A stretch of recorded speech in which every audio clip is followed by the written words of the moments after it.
बऱ्याच लोकांचं, मग ते बारामतीतले असतील ते तर स्थानिक होते, त्यांनी सरळ सांगितलं का आत्ता आम्हाला सुनित्रा वहिनींशिवाय पर्याय नाही.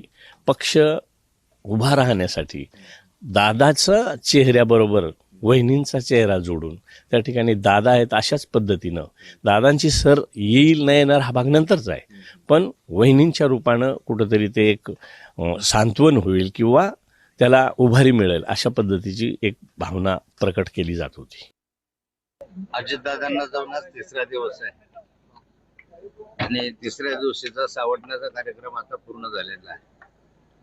अजितदादांचा अस्थी घेऊन त्यांचे दोघेही चिरंजीव आता तीर्थस्थानी रवाना झालेले आहे